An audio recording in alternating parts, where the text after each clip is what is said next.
Hi. Hello. Hey everyone. Hello. Just gonna give folks a few minutes to roll in and get audio and stuff started, so just bear with us. Hi, Lorraine. See your little message. Hi. I always Hi. feel like we should talk about the weather while we're standing here, and I will say up near Philadelphia it is like miserably rainy all day. Yeah, it's a typical trick-or-treating night here in Ohio, which is rainy and cold, which was usually all the moms walking around with umbrellas and all the dads in the driveways um, hanging out with fire pits. That's our general vibe in my neighborhood. Very nice. It's nice in California, Linda. Show off. Should I go ahead and share my screen, Darla? Yeah, you can go ahead. I think we're probably about good to start.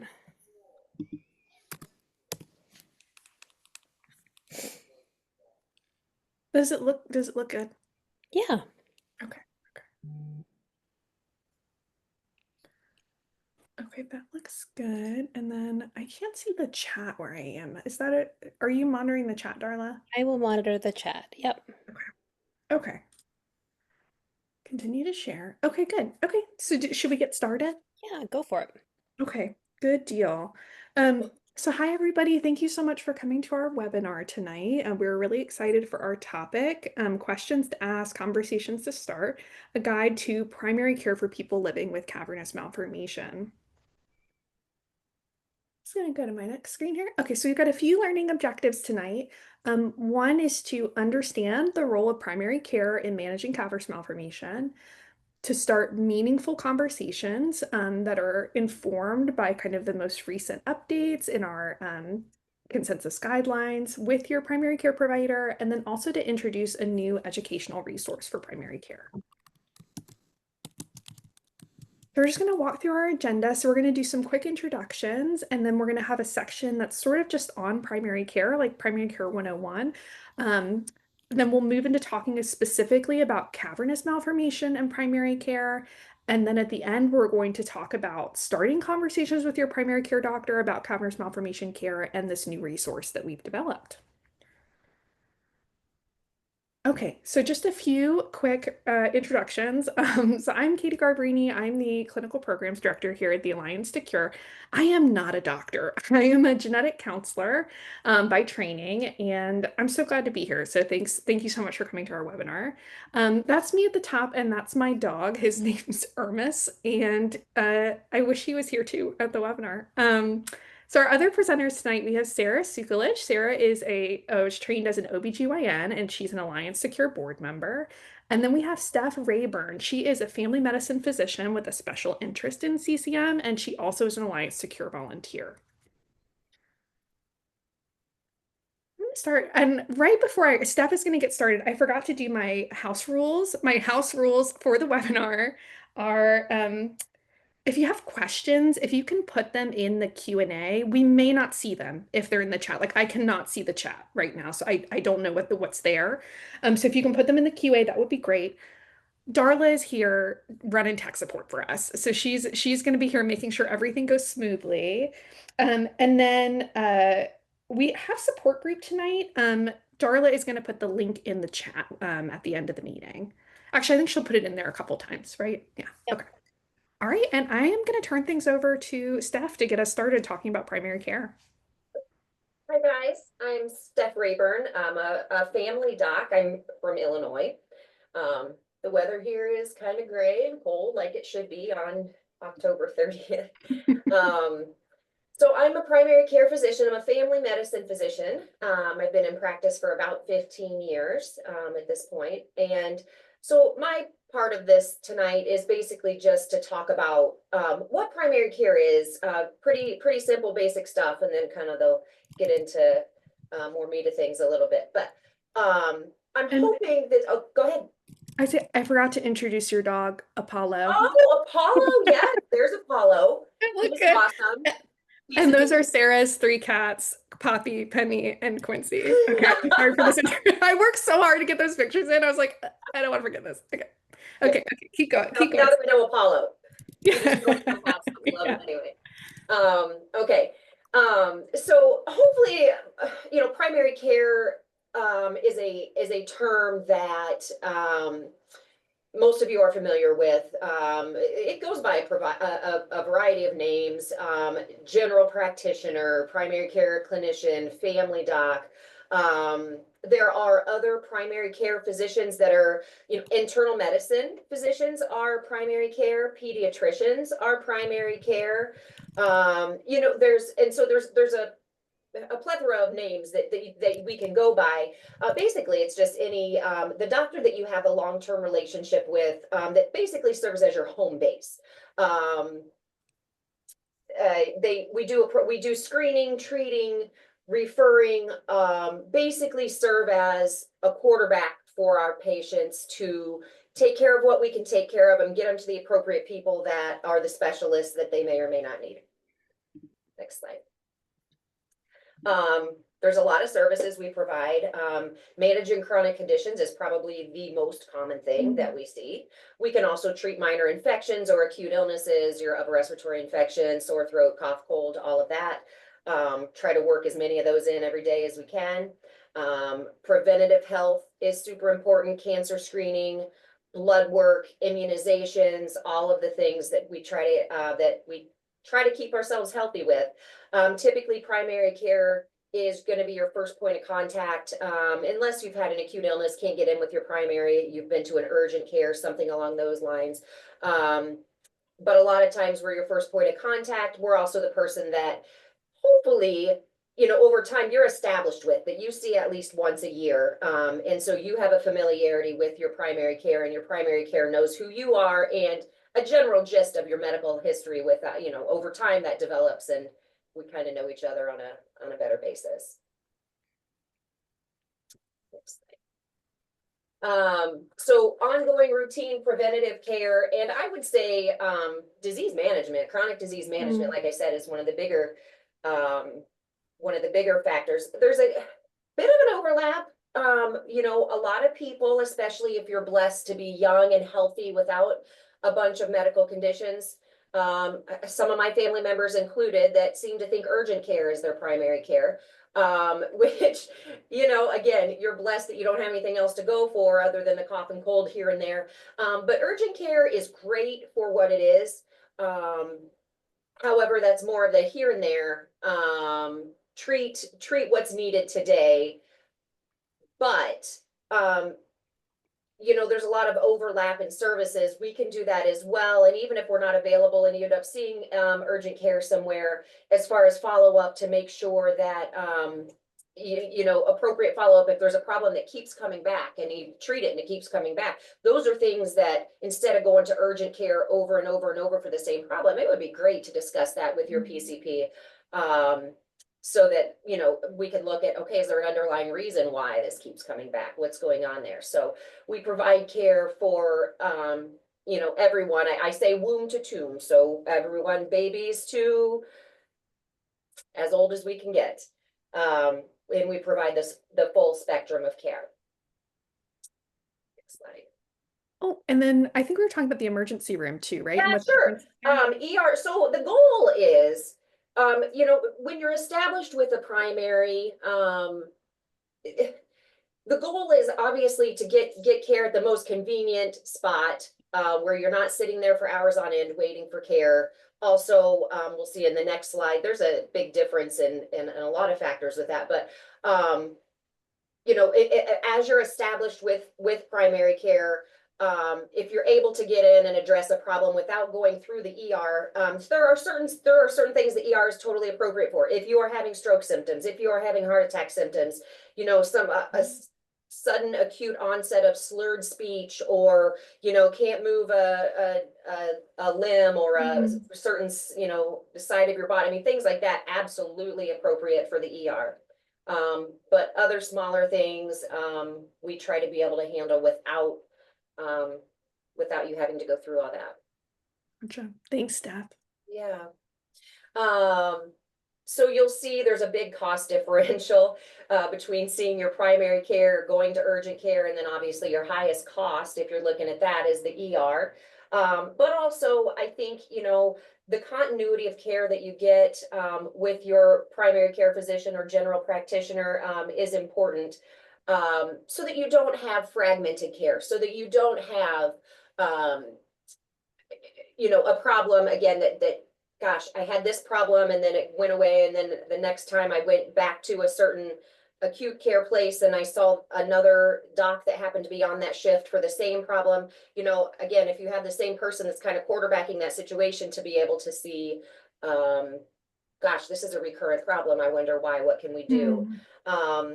Also, anytime you have a chronic health condition, it helps to have a primary familiar with you and your health condition. And thank you to ChatGPT for making this beautiful chart. So we're going to start with our first poll. Darla, did you want to introduce the poll? What do you think? We've never done a poll, so we've never done a poll, and I have to say that I think I know what I'm doing. So I'm going to share the poll, and you guys will answer it, and then we'll all see. We won't see who said what, but we'll get an idea of how many people answered which way. So the first question is, do you have a primary care provider? And hopefully you're seeing that. Oh, people Can are. you see my screen with my window? It's asking me. Oh. Oh, I can't vote. Sorry, it's here. I'm not allowed to vote. Let me see. Got lots of folks answering. Almost everybody's answered. So that most folks do have a PCP, which is awesome. It looks like 93% Oh, of that's our awesome. attendees have a primary care provider. So that is Nice. awesome. Cool. Thanks for answering, guys. So let's go on to the next slide here. So, oh, that's cool. Okay, so apparently about a quarter of people to a third of people don't have or do have a primary care. A quarter of people to a third of people do not have one. Again, those people are probably blessed with maybe youth and good health and everything else, or they just don't know what they've got going on. But there is, in certain areas, shortage of primary care physicians. So sometimes there are barriers to getting in, whether it be transportation or insurance barriers or financial barriers. The other thing is, depending on where you're at geographically, sometimes your primary is the person that you see, you know, by far the most, because if you're in a more rural area, you don't have the specialists right here in our area. You're going to have to travel for certain specialists and subspecialists. And so primaries do end up taking care of a lot of things, at least on surface level, and do our best otherwise. Oh, that's weird. Hold on. Okay. So just a quick scenario. You know, you have a 65-year-old lady. She comes in with several little things: joint pain, she's gaining weight, she's a bit short of breath. Fortunately, Jane has a primary care provider, so she comes in to be seen. Jane, with all of these conditions or all of these symptoms, she's going to require further workup. The thing is, she'll get an exam, she'll get workup, some diagnostic tests. She's gonna typically also probably need follow-up. We've got these kind of non-specific vague symptoms that something's going on, we got to figure it out. And so that's where your primary is there, not just to see you that day, but we're going to do workup and see what we come up with, and then hopefully come up with a game plan and do follow-up. Again, that continuity of care, that long-term relationship. I just wanted to add a note here that I meant to say earlier. So these slides are really based on how primary care works in the United States. I know we probably have some folks listening who are outside of the United States. I hope that there are themes that are helpful as far as, access to screening, surveillance. There should be some things that are sort of universal, but as far as like primary care, urgent care, emergency department, and different applications, that's really based on how we do things here in the US and our healthcare system. So I'm just going to click to the next slide here. Okay, it's time for another poll. All right. I think, let me see if I can find the next poll. Okay. Hmm. Oh, there we go. Sorry about that. All right. You're doing great. Thank you. The next poll question is, have you talked with your primary care provider about cavernous malformation?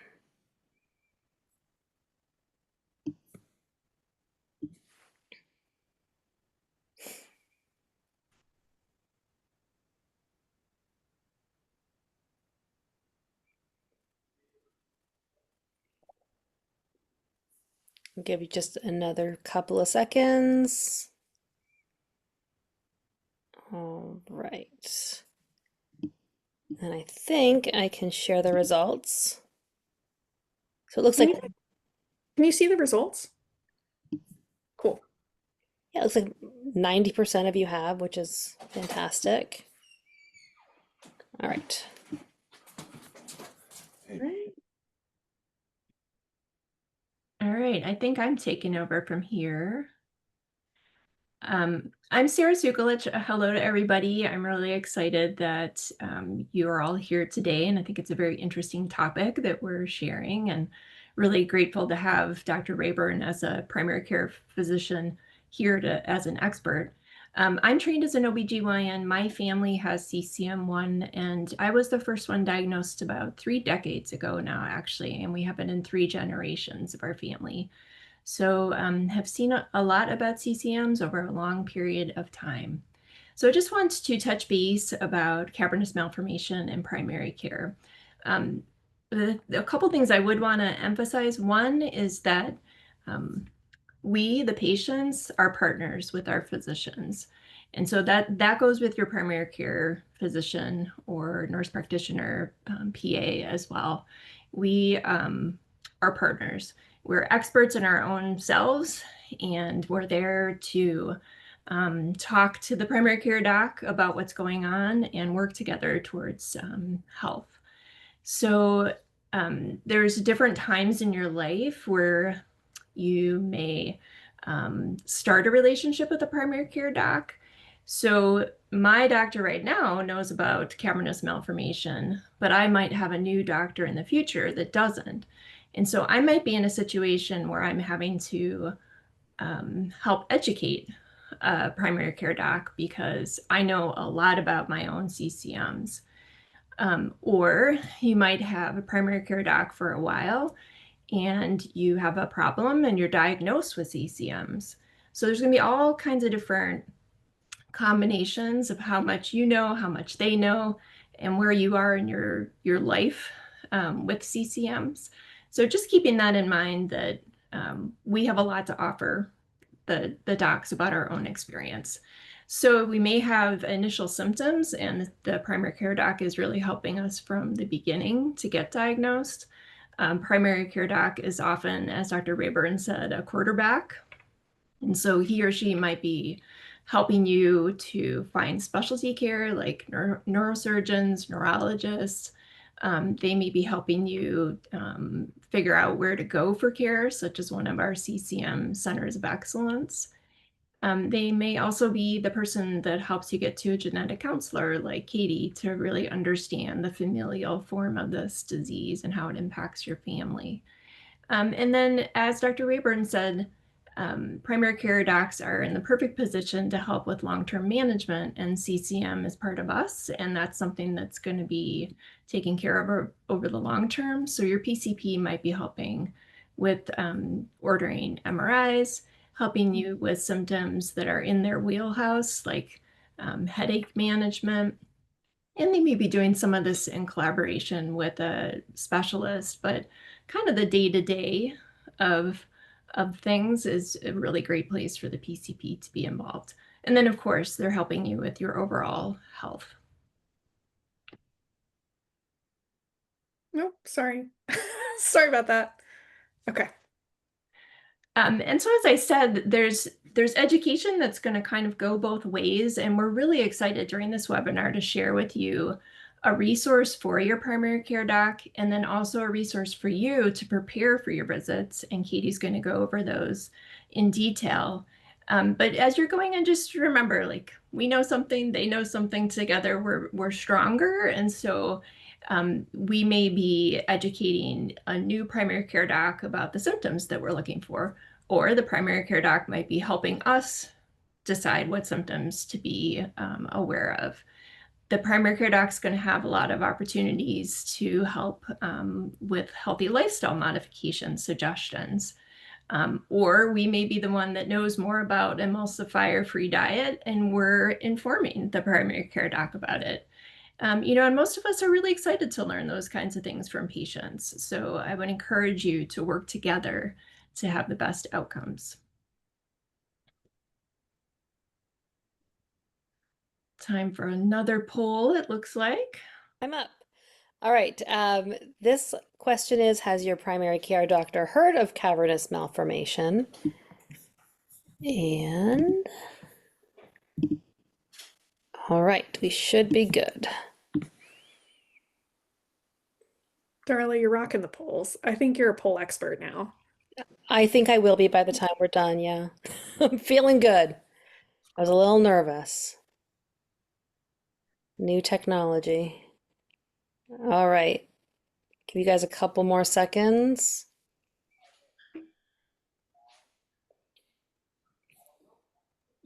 Okay, I'm going to end the poll and then share the results. So this one was interesting. Yeah, that is interesting. So kind of a mix of yeses, nos, and I'm not sure. And I guess the charge I would give us all is that we should make sure that our primary care docs know what a cavernous malformation is, and in the fact that I'm their patient, you're their patient, and it's an important diagnosis. So hopefully after this webinar and with the tools that we're going to provide you, the next time we do this poll, it would be 100% my primary care doc knows about cavernous malformation. Just some thoughts about how to find a primary care provider. These are some ideas. I think this is probably a pretty comprehensive list for how people find a PCP. We would encourage you to look at your insurance list of who's in network so that you can end up with someone that's as affordable as possible and who can make the right connections for specialty care. Oftentimes we hear from our friends or family a good primary care doc.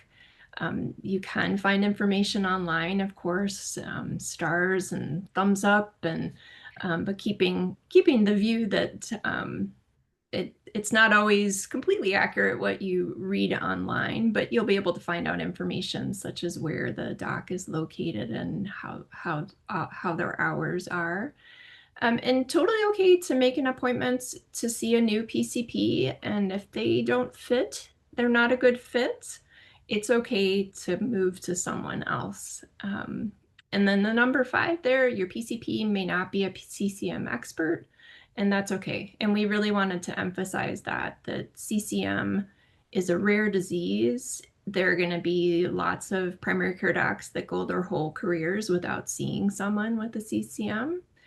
And that's okay. But if your PCP doesn't know about CCM, then we're missing an opportunity. So again, hopefully after today, you'll feel more comfortable educating and helping them learn. So this is a poll question for Stephanie, or for Steph and for Sarah. And I would say, just from your experience, what would you all look for in a primary care doctor from your perspective? Or from like a CCM perspective, what would you look for? Well, I think Sarah brought up a good point. I always tell people, I think that it's difficult to, at least around here, and if anybody else has any good suggestions of ways, to find who's a good doc for you. I honestly feel like word of mouth is the best. If you can if you're moving to a new area or needing to establish with a new primary, talk to work colleagues. Who do you see? What do you like about that person? What do you not like about that person? What's that person's availability? Talk to other family members. If you are in a familial situation where there's several family members with the same condition, probably that doc knows a little bit about it already, which is already a win. And so I think word of mouth does a lot. Internet, yeah, it's okay. I think human nature is we like to go on when we have complaints, but maybe not always for otherwise. And so I'd say a little word of caution there, but that's just the internet for you. There's always words of caution. But I would say for me, what I would look for, what I would advise is to find somebody that you feel like you can collaborate with, work as a team with. This is a condition that maybe they've heard of, maybe they've never taken care of anybody with this condition before. So I think that knowing that, they're probably not going to be the world's expert in it, and that's okay. At least, them being able to facilitate getting you to the right people, working together. And I would say somebody that you're not afraid to educate each other with. It's if you have the new guidelines in hand for treatment, if you have updated information, I would never be offended if somebody prints that out and brings it to me and says, hey, look, here's this new info. We should keep this in mind because, you of course are going to be your own your best advocate for your health. And you may be giving them, most likely in this rare condition, we'll be giving them information that they may or may not know. And so I think that ability to work as a team is awesome. And I think if you have somebody that's dismissive or not interested in what you have to say or whatnot, probably not the best fit. Thanks. Yeah, I would agree with all that Dr. Rayburn said. I think for me personally, I look for a few things. One is I want to make sure that I can reach somebody if I need them, and that's not always the doctor. That could be the office, just to know that I can message them and my chart and someone's going to get back to me timely is really important. Um, Ideally, I can speak with the doctor, but in reality, we know that can't happen all the time because they're busy seeing other patients. But just an office that provides availability when I need them.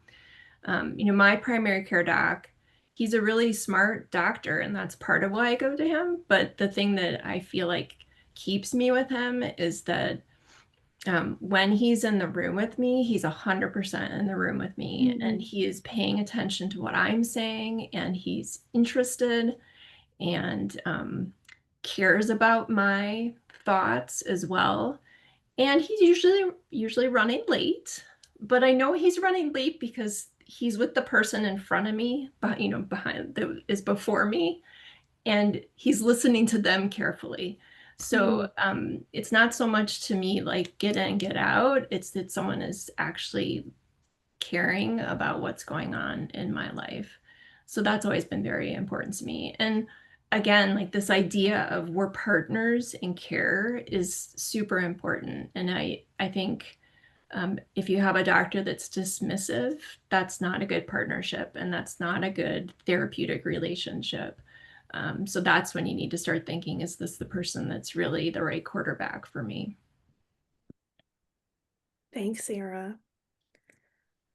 And then, so just a few things here, and you go ahead and kind of, are you walking through this, Sarah? I told you right Oh, before. I'm ready to have a drink, apparently. Yeah, so again, I think we pretty much covered this, but a good listener, someone who's listening to you, someone who's compassionate. And again, we keep using this quarterback analogy, but it is football season, so I think it's pretty good. But I'm really excited now, Katie, for you to talk to us about these new resources. Yeah, I'm ready. I was just gonna add at the end, like, I think like at a baseline, you deserve someone up here in the top, top portion, who's going to listen, who's going to take your concerns seriously, who's going to be that quarterback for you. And I would say that this bottom portion is like gold star, nice to have, but not necessarily a need to have. So it's wonderful if you have a provider who wants to learn more about cavernous malformation. But at minimum, if they can make a referral to get you to a center of excellence, that's okay too. And they're a good listener and they're compassionate. I would say it's great if they are genuinely very interested. That is really the best. That's what we're looking for. But if they, listen, take things seriously, get the right referrals, that's okay too. And then ideally, we really like this whole person approach. So thinking about, not just your CCM, but your whole picture, your whole, whole health presentation. Mental health included. Yeah, yeah, definitely. Yeah. So I think we've got one more poll here before you graduate from pole pole training. And this was a tricky one. Yes. Okay. All right. So this one is going to let you type in answers, 3 answers, so pick your top 3. What positive qualities are you seeking or seeing in your primary care provider?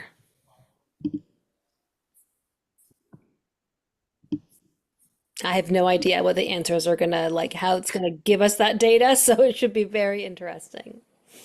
If I could fill it out, I would say that I like that my doctor, when I ask her a question, I say like I really would like to better understand my risk of this complication or that. And she says, "So you're gonna make me do my homework." And I say, "Yes. Can you please look? Can you please get me a number? Can you help me wrap my head around it?" So I like that she, really takes my question seriously, and then she looks at the available literature to help give me the best answer she can.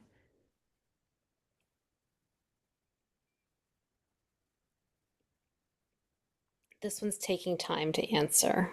We've asked a tricky question, not multiple choice. You gotta really use your noodle for this one.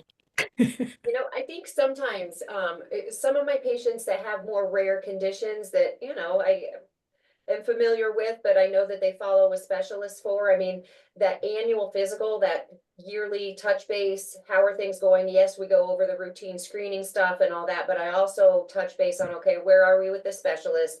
Are you up to date with your follow-ups? Did we forget to do it this year? Is there anything new, anything different? Because sometimes we get that information sent to us from the specialist and sometimes we don't. Or Mhm. we do and it goes somewhere else and we don't know where it's at. And so touching base, just to make sure that everybody's up to date on everything so things don't fall through the cracks.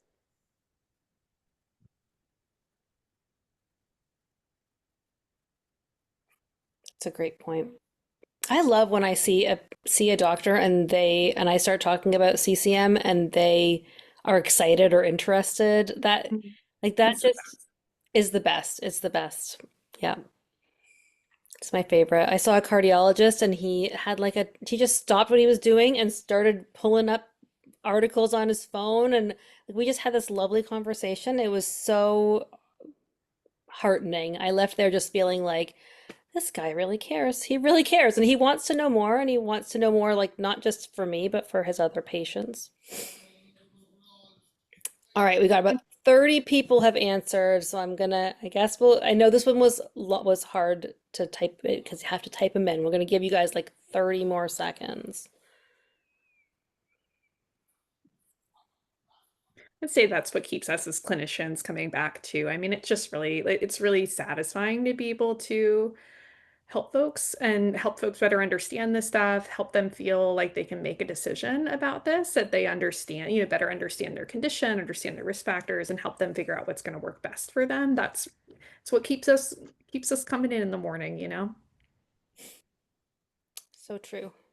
All right, I'm gonna end the poll. Let's see what we got.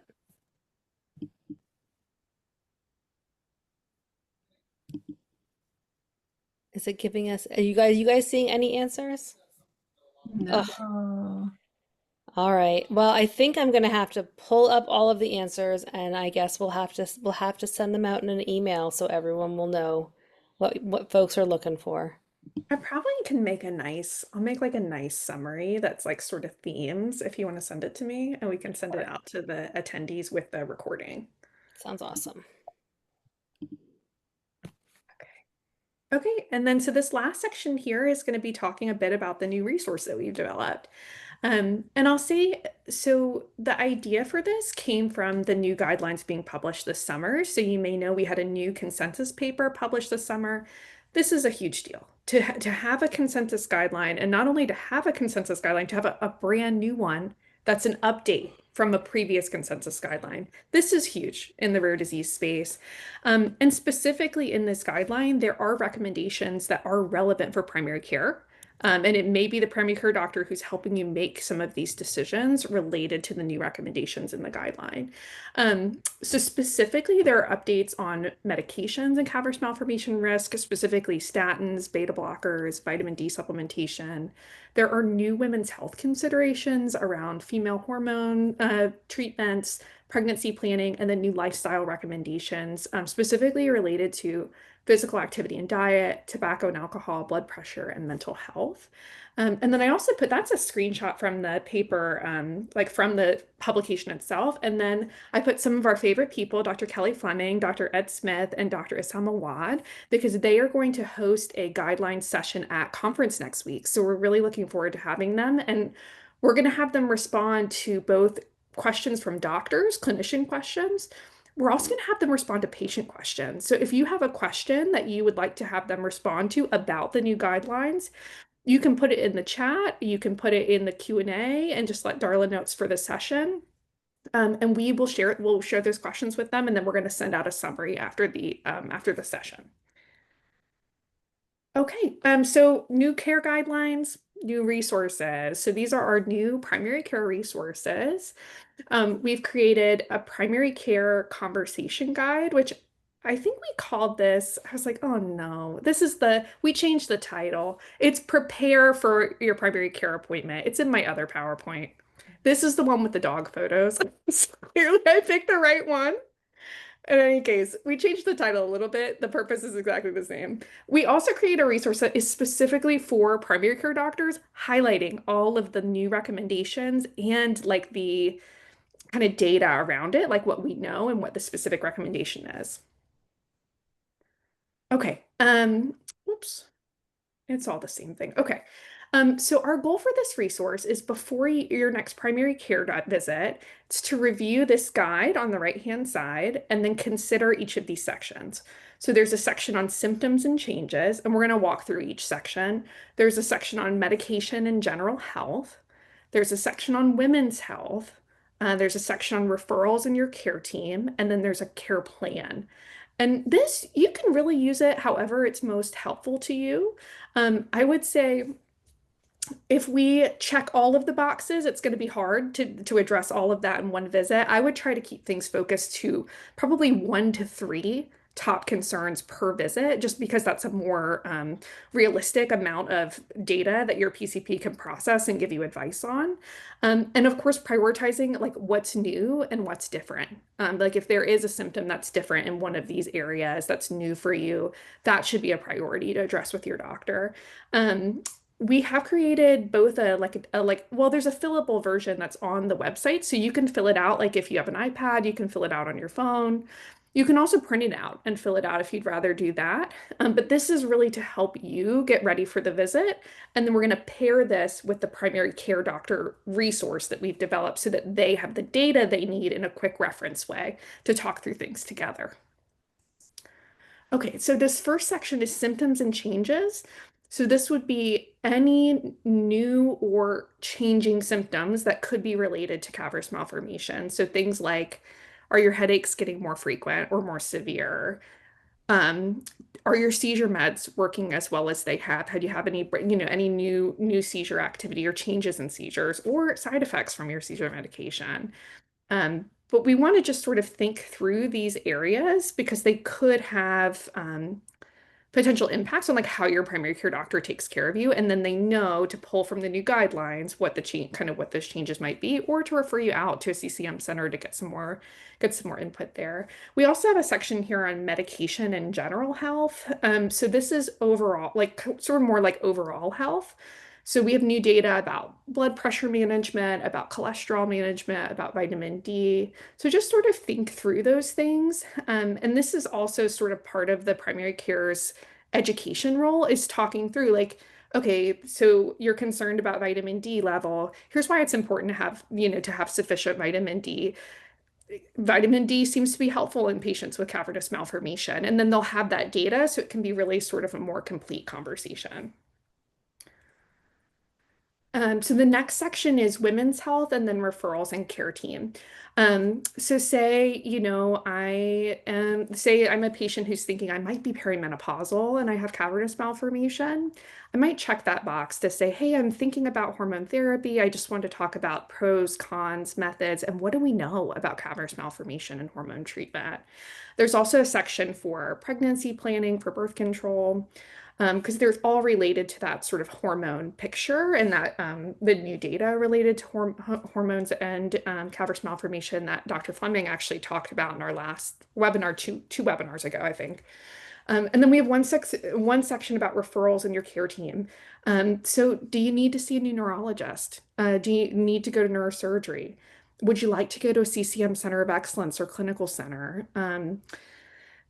Genetic testing or genetic counseling. And that I think folks tend to think of it as like, oh, I just need to go when I'm ready to like have a baby. But I would say like, I mean, really like our job as GCs is to help people understand their results. And we can do that at any point during the lifetime. Like I'm seeing more folks who were tested like when they were a kiddo and then now they're an adult and they just want to better understand their result. We're here for that too. We're really just here to help folks understand their results and next steps. PT, OT, or speech therapy, and then also mental health support as well. And then this last section here at the bottom is your care plan. So this would be, hey doc, what should I do if my symptoms are getting worse? Like if I have a really, really severe headache, kind of what is our plan for managing that? When should I contact my neurology team? Is it better for if I have this symptom to come to primary care first, or is it better to go to my neurologist? Primary care doc can help you navigate that. And then also like how often you should check in with primary care and your other specialists regarding any health issues that you're having related to cavernous malformation. And then, so this is this is a big, I don't know, the font is going to be very small, but I just wanted to give a picture. So this is the paired primary care resource. So this is the guide that we made that is for primary care doctors and Steph, Sarah, and Josh Dolly, who's an anesthesiologist who also volunteers with the Alliance to Cure. We worked on this together. And it should be clinician level data with the reference down here at the bottom of how to get. So it's like, it should be a really quick reference for them. If you come in and say, hey, I really want to talk about this, they can quickly look at that section of the document and they have the information about the paper should they want to go and take a closer look or dive into the literature. But our goal is really to give a good resource for you and a good resource for your primary care doctor to really assist in that partnership together. Okay, where can you find these beautiful resources? You can find them at alliancetocure.org. It is under the For Patients tab under Get CCM Care, and then there's an icon that says Primary Care Resources. I think, Darla, are you going to put the link in the chat, or maybe you already did? I already did. Okay, thank you. And then I also wanted to highlight too that one of the services we're most proud of at the Alliance to Cure Cavernous Malformation is our patient navigation program. So we have Jessica Biggs on staff. She is our patient navigator. And I would say if you are having a hard time, finding primary care doc or having an issue with insurance, or you just need a little support, that's why we have Jessica is really to help folks with cavernous malformation navigate the care process a little bit easier. And so I think we're probably going to send, after we have the recording, we can send a summary of what those responses were for the things that people like about their primary care doctors. We can send information about patient navigation, that's also on the website. And we'll kind of put that all together in one package. So that will come out probably through an e-blast through Alliance to Cure. It might be a week or so. So we have the recording and everything together. Okay, is there anything I missed? Is there anything you would add, Dr. Rayburn or Dr. Sukalich? I think this is great. I just would encourage everyone to feel empowered to take the resource to your primary care doc. It's beautiful. It's targeted. It doesn't have any fluff. It's really all very helpful information. Your doc, you could hand it to your doc and just with excitement say, this is new information that my organization has prepared for primary care docs, and it's to help you understand the new guidelines. You don't have to make a big deal about it. You can just share it. Don't expect that your doctor is going to necessarily take the time right in front of you to read it because, you know, they're busy, they've got another patient, but you've given it to them and you've kind of made that bridge that shows that you're on the same team and that you both can be educating each other. So I really want people to feel empowered to take this in. I'm always very interested when patients hand me something to look at. Absolutely. I think it's amazing when people bring in their own, you know, what they've found, and these new guidelines are fantastic. You know, handing them even physically to your, you know, printed copy physically to your primary. Yeah, it'd probably be later that they, you know, read through it, but that's fine. Read through it, take notes, and then they can maybe scan it into your record for reference down the road. If we're talking about, you know, anything from vitamin D levels to hormones to, you know, Botox to, you know, there's a lot of things that we can touch upon, and a lot of things we don't know the answers to yet either. But at least this gives them some level of guidance.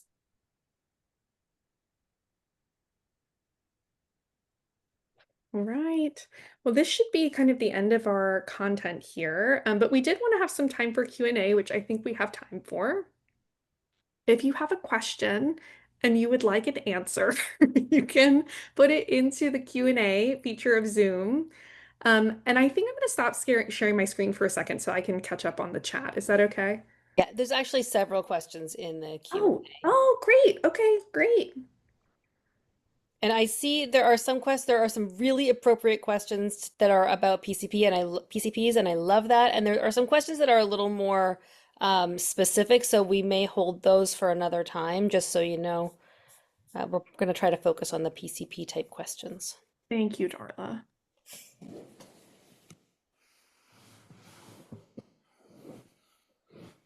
Well, I see a question from Allison kind of early on. When can I wait to see my PCP or at least send them a message versus going to urgent care versus the ER?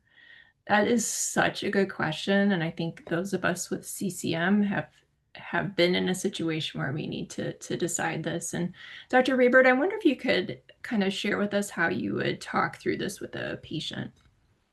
So I think a lot of questions as far as how new and acute are the symptoms you're having? How different or similar are they to symptoms you have had before? You know, there are a lot of times that you may say, gosh, it felt just like this the last time I bled, and here I am, it feels the exact same, whatever. Obviously, that's going to catch attention and prompt further workup.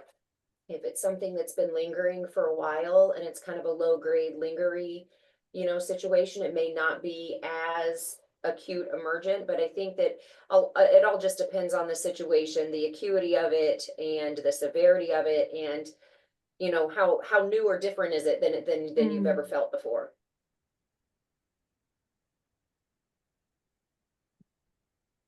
Great. We have a couple questions about referrals. And this Stephanie is wondering, is it appropriate to ask for another referral if the first specialist doesn't work out? Absolutely. Yeah. Yeah. 100%. You need to be comfortable with your healthcare. You need to be comfortable with your providers. It's all about you. And I can say that, you know, I would never, ever, you know, discourage anybody from trying to find that person that they connect with, that they feel like they can actually be a team with. Yeah. So absolutely, I would find somebody that you're compatible with. Right. Katie, do you know, this is for anybody, but Katie in particular, because I know you spent a ton of time on this, did we include spinal CMs in this for PCPs? We did. Yep. Awesome. Yes, it is it's maybe even bigger than the cavernous malformation picture. But yes, it's in there, and then also like symptoms that we tend to see in spinal. Yeah. Great, thank you. Mhm. Um, do is there a particular is there particular vitamins that we recommend for CCM patients? You want me to go, Sarah?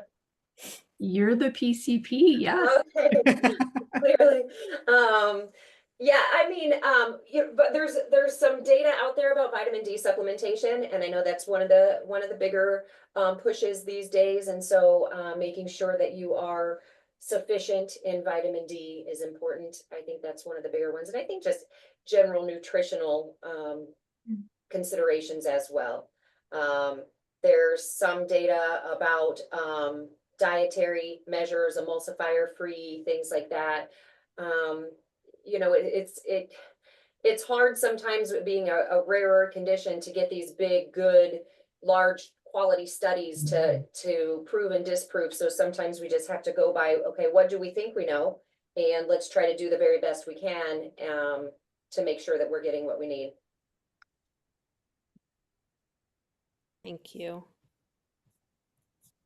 Um, do, does anybody have any suggestions for folks who are going to be affected by the changes to Medicare prior authorization system that's going to be starting in January? I know there's also been some changes even more recently. I know it's tricky. Yeah, I can't answer that question.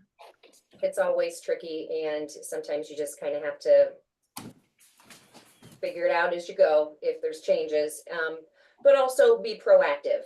Call if your plan is changing, call your plan, find out ahead of time, is my existing neurologist or neurosurgeon or whatnot, are they covered under my new plan? And if they're not, again, sometimes it takes quite a while to get into some of these specialists, and not only time to get in, but if you're in a rural place, planning to travel there, things like that. And so be proactive so that we can get things started as soon as possible if there are anticipated changes. And I would add that we have patient navigator Jessica, as Katie mentioned earlier. And if you're really struggling with these sorts of issues, Jessica has some resources she can help connect you with. So please don't hesitate to reach out. She is amazing and she will do what she can to connect you to some helpful resources. Um, how about a flu shot? What do you think about a flu shot 8 weeks after a CCM resection? Thumbs up. 2 thumbs up. 4 thumbs up. Yes. Yes.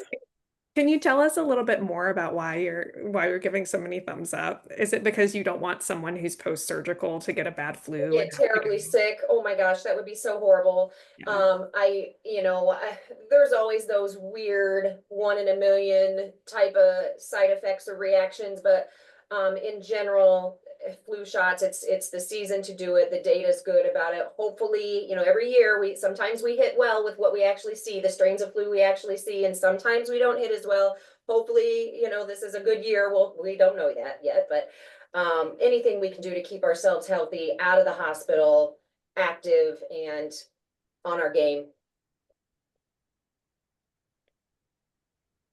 And it seems like that's just sort of a theme in CCM care too, is like if you can keep yourself and your best health, Yeah. so that if you do need a surgery, right, hopefully your outcome is better than if, say, you had an undiagnosed health problem you didn't know about. Like if you had elevated blood pressure and you didn't know it, or your cholesterol was higher and that led to some heart disease. Like if we can get ahead of all of that so that, Absolutely. we can just focus on CCM and getting you better, that's really the ideal. It'd be so frustrating to have, the anxiety and the stress of having a surgery coming up, a procedure coming up, and then a few days before come down with influenza, and then everything's pushed back even further.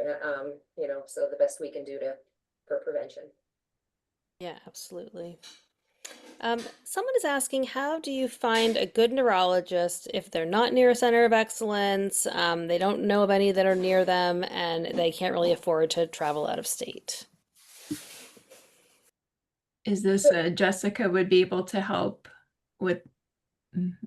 Certainly, Jessica is absolutely you can reach out to her and she very will do everything she can. And she's got, first of all, Connie knows 8 million people. So that, usually that's our first stop is to ask if Connie knows anybody in the area.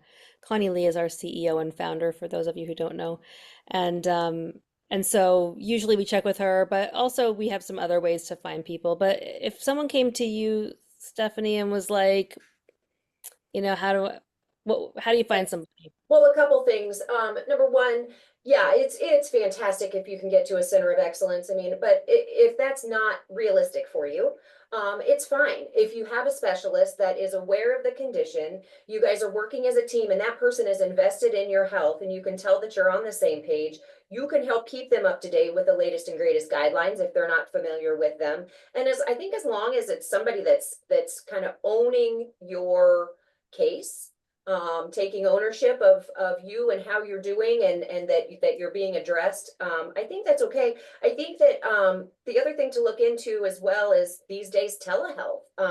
Sometimes people will do telehealth without you having to travel. There's some restrictions on that as far as, and I know that the people that are international, I don't know how that works, and even state to state, I mean, sometimes you have to be uh, in that state to be able to do telehealth in that state or be licensed in that state. So there are some restrictions to that, but it may be a consideration. Yeah. I would ask my primary care doc. I would ask them and say, hey, you make a lot of referrals. Who do you like for neurology in the area? Um, and you also can ask us, of course, at Alliance to Cure. We're always having, you can also ask in the Facebook group too and say, does anybody have a neuro they really like in Virginia or North Carolina? Or somebody that's worth traveling to if you're in a rural area. Um, yeah, use that resource as well. And often we'll say, I think there's this feeling like they have to know everything about CCM in order to be a good neurologist for you. And, if you're going to see them because you're having seizures, they can treat your seizures without being a CCM expert. You want them to be really good at treating seizures in that case, right? So I think that that's another piece of the puzzle too. Somebody is asking about how to find this resource. I know Katie shared it again. If you guys are still having trouble, reach out. Jessica or I will be more than happy to help you find it on the website. All right, we have probably time for maybe one more question. Do you guys, if I don't know if you all are looking in the Q&A and you see any questions you want to make sure we hit on. There is a question here. If trying to think, I've been answering them in the chat. I put it, if you put a question in, I might have answered it in the chat, so my responses should be popping up there. Um, hmm. I think maybe this question about MS, would that be a good one to answer? Can you guys see it? So someone asked, I've been diagnosed with multiple sclerosis. Any advice on how to navigate both of those conditions together? And yeah, and I see the question of, do I have two different neurologists? And I would say typically not. In a sense, you want to be able to have a home neurology base.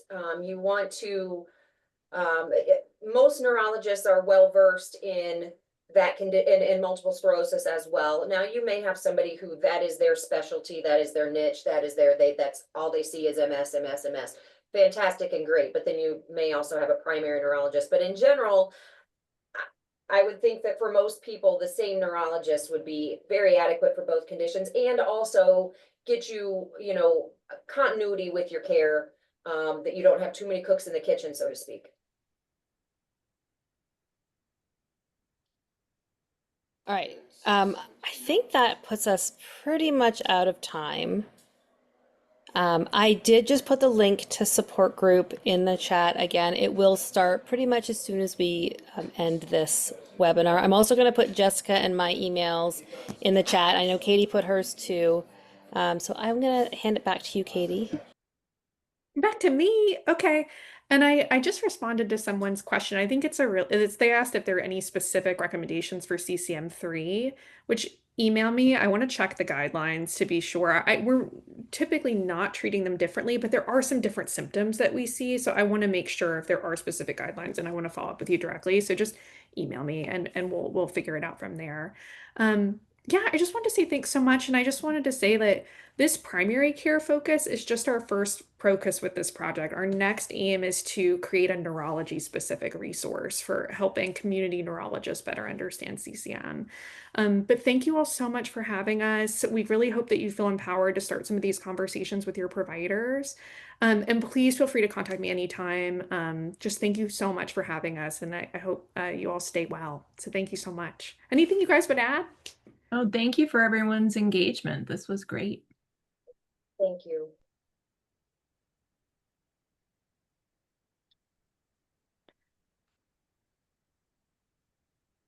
Sure if my hold on. There we go. I'm gonna put I just put this again. I don't think that y'all have been seeing anything I put in the chat. I've been talking to you this whole time in the chat. I don't think you've seen any of them, so I'm very sorry about that. But now this the information about how to get on our support group should now be in chat officially. So grab Oh, it and they'll go over there now. All right, take I'm care, guys. talking. Thank you. Bye, guys. Bye. Thanks.